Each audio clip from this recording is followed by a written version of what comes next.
नमस्कार मंडळी, Ayurveda for healthy living या चॅनलमध्ये तुमच्या सगळ्यांचं स्वागत आहे। आज आपण बघूया गुडघ्यांची वेदना कमी करण्यासाठी आपण घरगुती काय उपाय करू शकतो। आपण गरम आणि थंड पाण्याचा शेक घेऊ शकतो। त्यासाठी गरम पाण्याची पिशवी 10 मिनिट आणि थंड पाण्याची पिशवी 5 मिनिटं असं शेकावं। असं शेकल्याने सूज आणि वेदना कमी होते।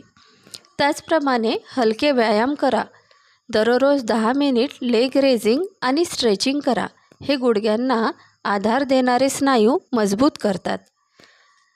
गुडघा खूप दुखत असेल तर त्यावर आपण मेथीची पेस्ट लावू शकतो। त्यासाठी मेथी बिया भिजवून पेस्ट बनवा आणि गुडघ्यांना लावा। 20 मिनिटे तसंच लावून ठेवा। त्यानंतर कोमट पाण्याने ती पेस्ट धुवून घ्या।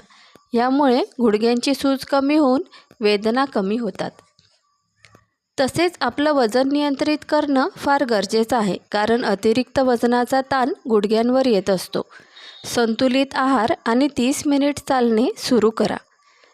तसेच जो गुडघा दुखत आहे त्या गुडघ्याला तेलाने मालिश करा। त्यासाठी तुम्ही तिळाच्या तेलाचा वापर करू शकता। लक्षात ठेवा, मालिश जोर लावून न करता हलक्या हाताने करा। आपल्याला फक्त तेल जिरवायचे आहे। त्यामुळे रक्ताभिसरण सुधारते आणि गुडघेदुखी कमी होते। गुडघेदुखी कमी झाल्याने चालणे सोपे होते, सांधे मजबूत होतात आणि दैनंदिन कामे सुलभ होतात। जास्त वेळ बसणे टाळा, मध्ये मध्ये उठत जा। 1 तासानंतर उठून चालून फिरून परत तुमचं बसण्याचं काम करा।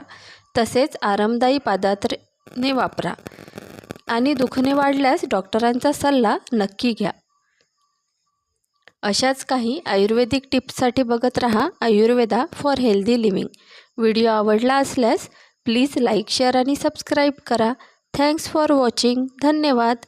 Please like, share and subscribe.